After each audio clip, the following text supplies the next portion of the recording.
Hi, I'm Michael Kourosh. I live in Santa Barbara, California, one of the most beautiful places on earth. My design center is where people come to reimagine their homes and spaces. I work with the best designers, clients with broad tastes, and experts who navigate the fascinating world of design. I'm always excited to learn something new, and I never say no to a challenge.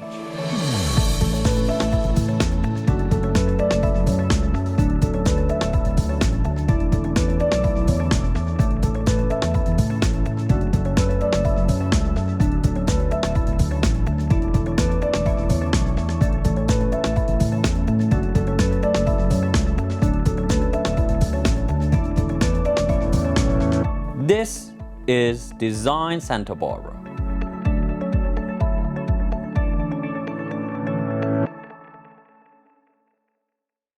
Welcome to Design Santa Barbara. I'm Michael Kourosh, and today we are excited to be in Santa Barbara Design Center talking with Maureen McDermutt of Sotheby's International Realty. Maureen is among the top 1% of Sotheby's agents nationwide, and we are going to be discussing what it's like to buy and sell in Santa Barbara and where the real estate market is heading. Maureen, very welcome to our show. Well, thank you, Michael, for having me. I'm excited. Well, you know, it is many years that I know you. It is. And it's so nice to have you finally on our show. Well, thank you so much. I mean, living in Santa Barbara now 22 years. We started out, actually, when we first bought our first house. We came here and bought a lot of our things here. I know, I remember. Especially the rugs, I remember. I know, yeah. It's true. Well, that is so nice to have you, and you have turned to be one of the most successful real estate agents anywhere. Well, and congratulations on that. And thank I you. know it's not easy, it's a lot of work, but we are very lucky to be in Santa Barbara doing this. Well, I feel blessed, actually. Last year was a terrific year. I did wind up being the #1 agent for Santa Barbara Sotheby's. Congratulations. And, but you know, it doesn't happen by accident. It does take a lot of hard work, as you just said. And you know, a lot of times people think, oh, it looks like it's so easy. It is easy. It just takes 20 years of practice. It is not easy. Even after 20 years, I know, No, but it's not. you're really good at it, Yeah. and you're very friendly. And Well, I have a great team behind me also. So Wonderful. you know, it's a community action together with our little team, and they all have our working parts. wonderful. So it's a pleasure having you. We have some questions. Our viewers are eager to know about the real estate and what you do. Okay. So tell us about yourself and how you came to be a real estate agent. How did I become real estate? You know, I should have become a real estate agent a long time ago, because the first house I actually sold was for my father in Los Angeles, long before I had a real estate license, but I could do it because it was for sale by owner. It was a house he had purchased and then didn't have a need for it anymore. And I said, well, I'll sell it for you. And that was in my 20s. I had so much fun. I thought, that was great. Didn't go into the business then, went into banking for 20 years. So I was in private banking, both in Los Angeles and in New York. And my clients were high net worth individuals. So it was a very high level of customer service. And I was in the lending side. And I'll tell you how that led into my being in real estate. Subsequent to the banking, I went into mortgage lending. And in the 90s, you had to get your real estate license to be a mortgage lender in California. So our team said, well, let's go get our real estate license because we're doing the mortgage lending. That led over time into my going into starting in commercial real estate. And the difference between commercial real estate and residential is commercial is numbers driven and it's not emotionally driven, whereas residential real estate is very emotionally driven. You know, you're normally dealing with somebody's largest asset that they're buying, and there's a lot of emotion that goes into that. Whereas commercial, it's, do the numbers work? You know, what's the cap rate? Does it work? So when we did move to Santa Barbara 22 years ago, I transitioned into residential. And I've just had a blast ever since. And 22 years ago, you just started and don't look back. Yeah, pretty much. What I did find is that the banking background was very beneficial. A lot of people would come into my open houses, which were much more prominent 20 years ago than they were in the past 2 or 3 years because of COVID.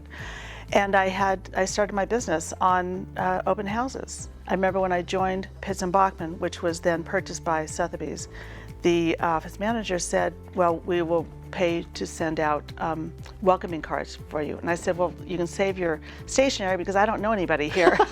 So I really did not know. I knew one person. So it got going from there. And I Wonderful. built my business and started predominantly selling in the Riviera, believe it or not, which is a beautiful part. We call it the American Riviera. And that was my first listing, was in the Riviera. And I built my business from there. And of course, it's grown to where I sell all of Santa Barbara now. Wonderful, very good. You deal in some extremely high-end homes. Talk about your experiences selling properties here in Santa Barbara. Well, selling in Santa Barbara, obviously it's a magical town and it's a wonderful place to sell. And I'm working with buyers that are from all parts. They're not just from Santa Barbara. And I do have the opportunity and fortune to sell a lot of high-end homes. But I also sell what we call Still starter average homes. homes, yes. Yeah, I sell Not every average house homes. is $20 million. No, it's not. And I will say I have one requirement, that my clients are nice. That's my one requirement of who becomes people I work with. And it's important because it becomes a team. When you're helping somebody buy a house or sell a house, you really are becoming a team. And everybody has a certain role in that. How are we going to get to that, whether you're a seller or a buyer? The needs of people at a high end or a low end are still the same. They're looking for a home for their family. They're looking for, sometimes it's a second home, sometimes it's a primary home. The size of the home doesn't matter. The cost of the home doesn't matter. People are human and they usually come with the same desires, needs, and expectations. I hear a good kitchen helps a lot emotionally. It does. It does. What sets our community apart from the rest? Oh gosh, Santa Barbara it's really a special community. We're a seaside town. It used to, a long time ago, 20 years ago, had the reputation.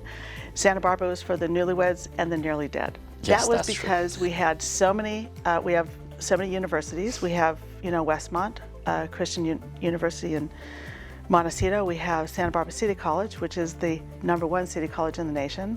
Then we have UCSB that has just come shooting up the Tremendous, ranks yes. over the past 20 years.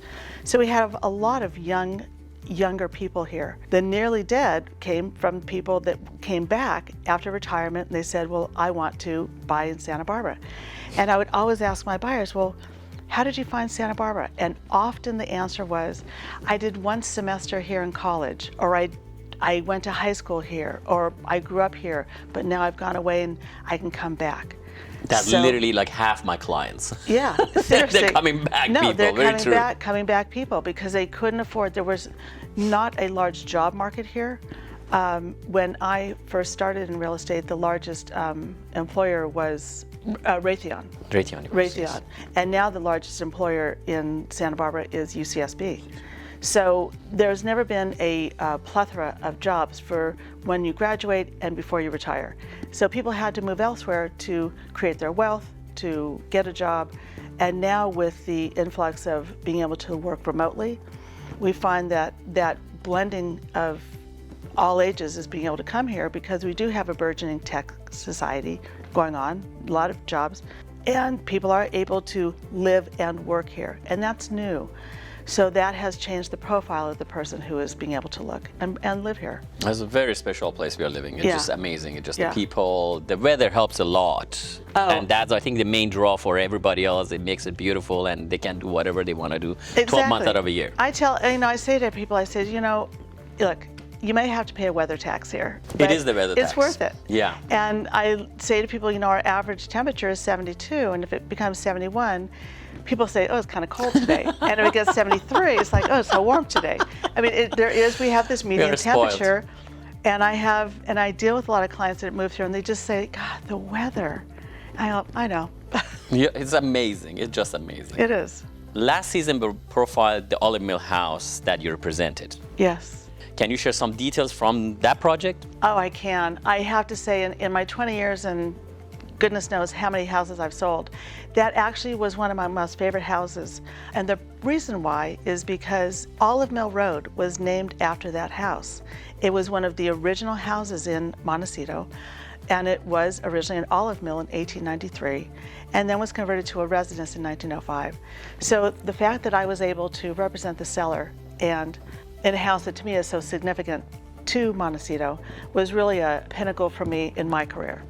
It was nice. I was brought into the project. It did unfortunately suffer a little bit of debris flow damage, mostly on the landscaping on the property. So I was brought in when they're about 90% finished with what they had, re-landscaping and painting, etc.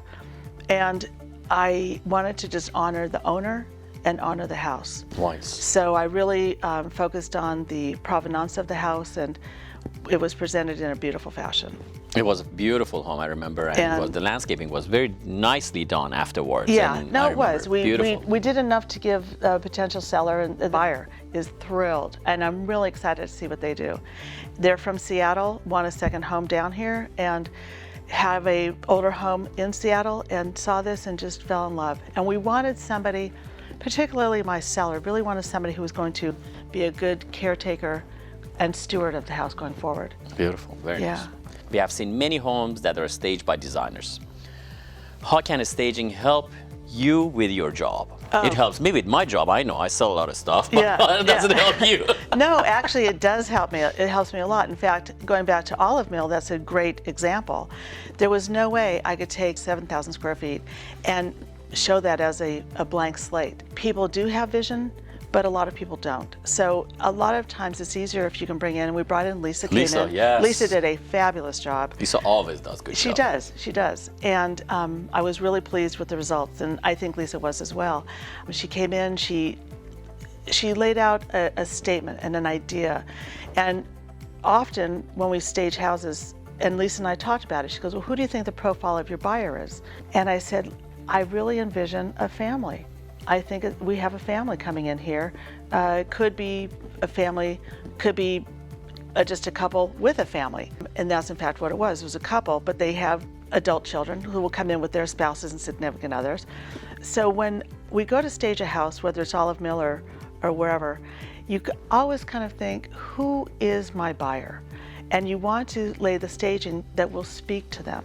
And that, in fact, is what we did in that house. It's not an easy job. A lot of people think, oh, they can put a couch here and chair there and it looks like stage. No. It No. actually is a profession. It's completely different No. thing. And you need to get into the psyche of the buyer and also please the seller, by the way. So, Yes. you know, and it's a very tricky thing, but it makes the house sellable much faster for more money. Absolutely. And what I do explain to sellers often is, and they, you know, yes, I am blessed with selling a lot of nice houses, but I will say, you know, if we tweak it a little bit, I think we can improve and present a more complete picture. And I will ask people to put things aside and maybe bring in some furnishings and such. Very nice. Thank you. So I have a lot more questions. Stay tuned. We will be right back with more Design Santa Barbara after the break. Welcome back to Design Santa Barbara. Today we are with the noted Sotheby's International Realty Agent, Maureen McDermutt.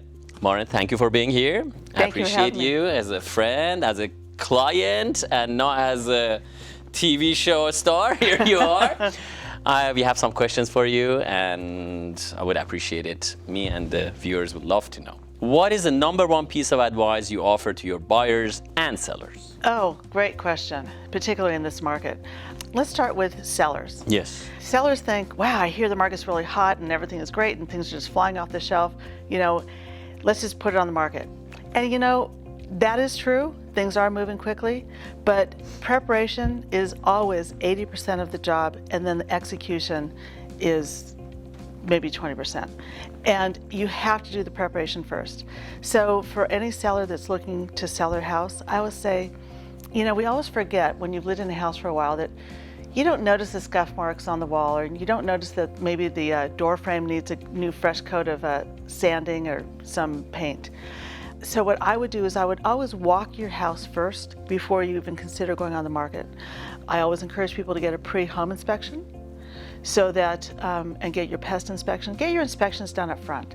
That way it is, when you go on the market, you've gone on the market knowing what flaws may be there.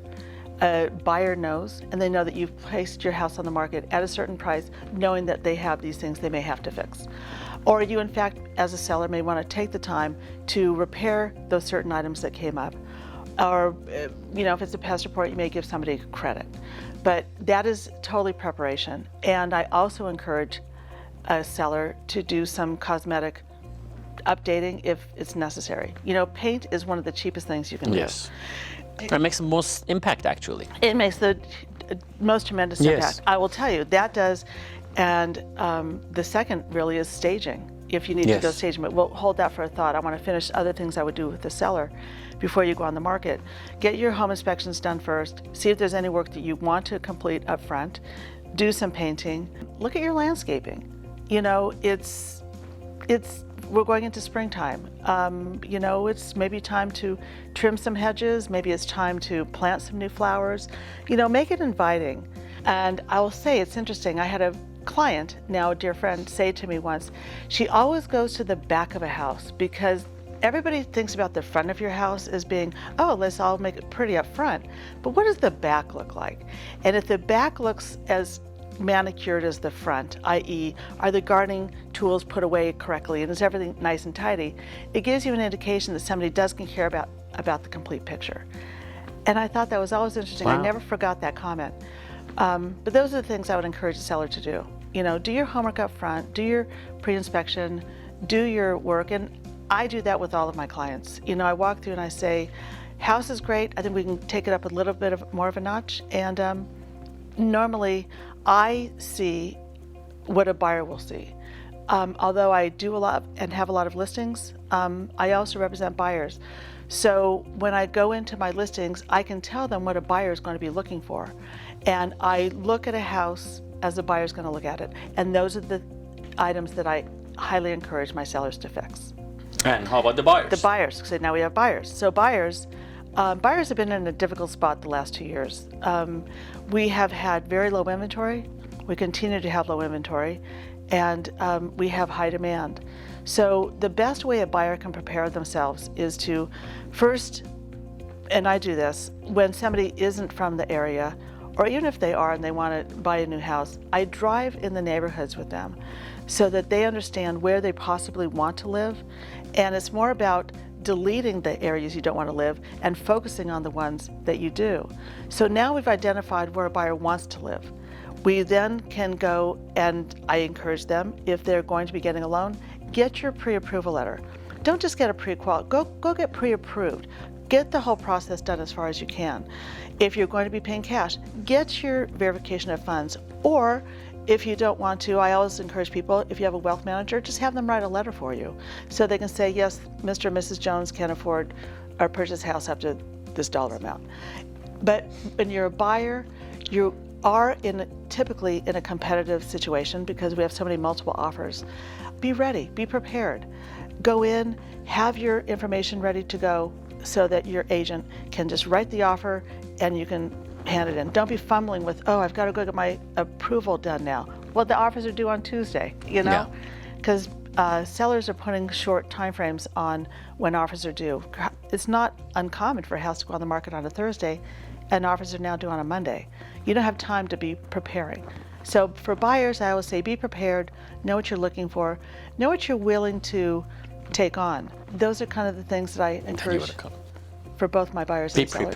Be prepared. Be prepared. But that's really a motto in life. Yes. You know, I tell my children, whatever you're doing, be prepared. So much easier.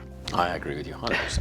How has the past 2 years affected the real estate market as we talk? All right. Well, how it's affected the market, historically, our buyers, for every 4 houses that sold in Santa Barbara, 3 of the buyers were buying that already lived in Santa Barbara, and 1 person was newly coming into the area.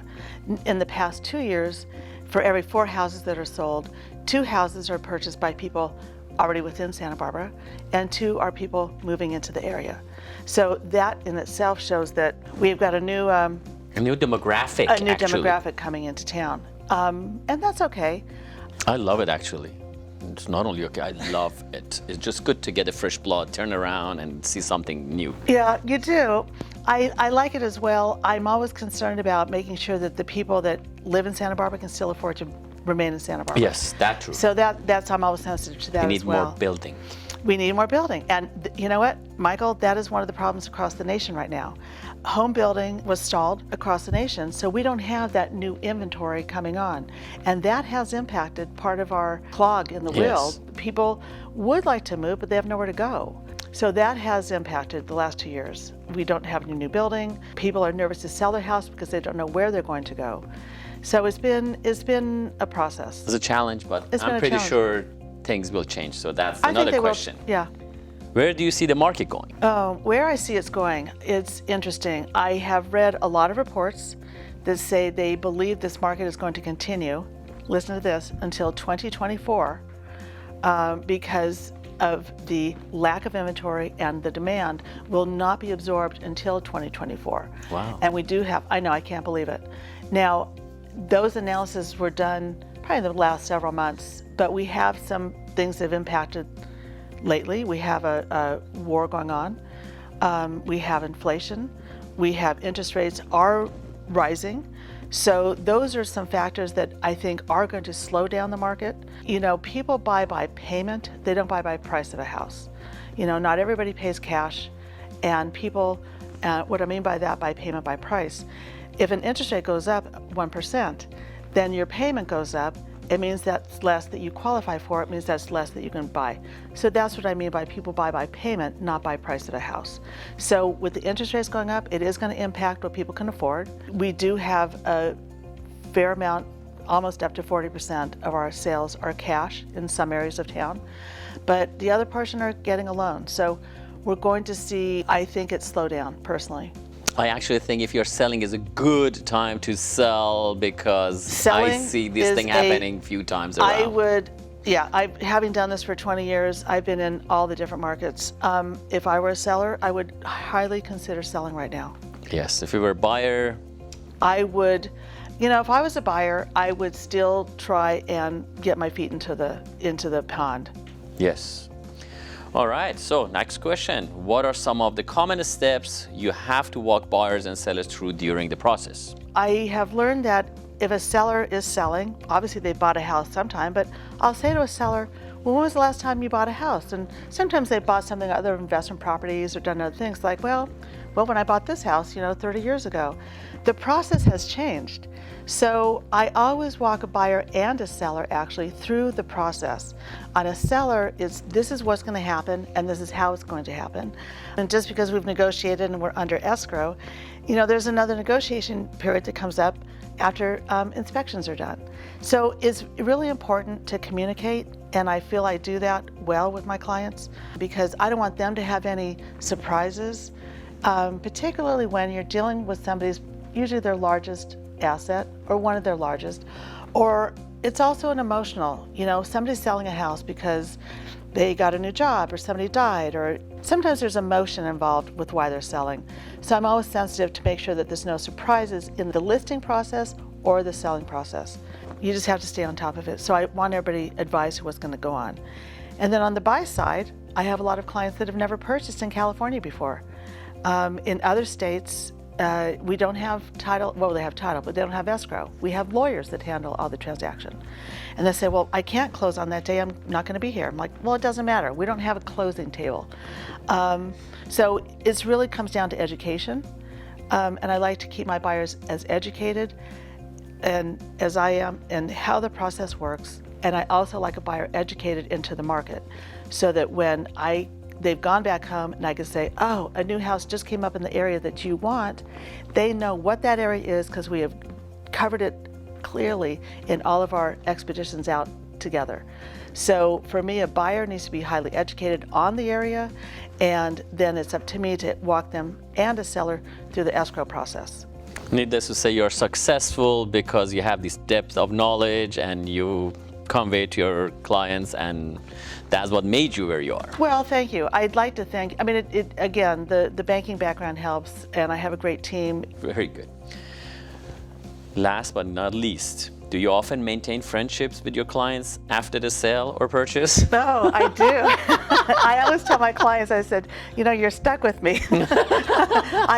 Because in all kidding aside, I'm an agent that is not there just for the transaction. I always say to people, I really want to be in your real estate life forever. I'm not here just for the one transaction. And rest assured, that's kind of how it works. I say, so you're kind of stuck with me and we're going to be friends. Just last year I sold a house for some people that, gosh, I think I sold a house in 2001.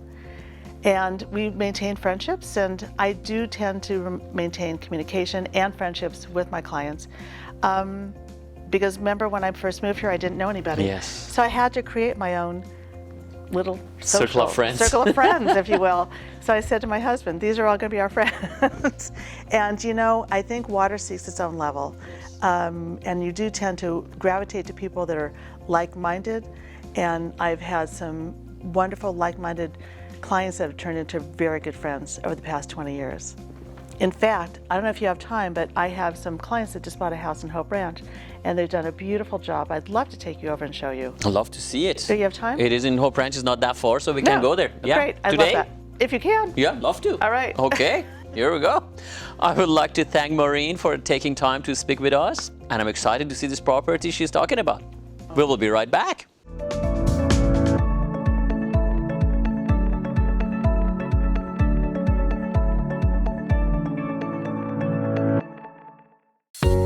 We live in one of the most beautiful locations in the world. I've raised my kids here. I love it here. What we offer at Santa Barbara Design Center isn't just furniture. It's a chance to turn a house into a home. What may look like a deal online, it's very different when it shows up. It's something to be said for feeling it before it becomes part of your life. We are here to help guide you through this wonderful process. We are Santa Barbara Design Center. Come start your journey with us.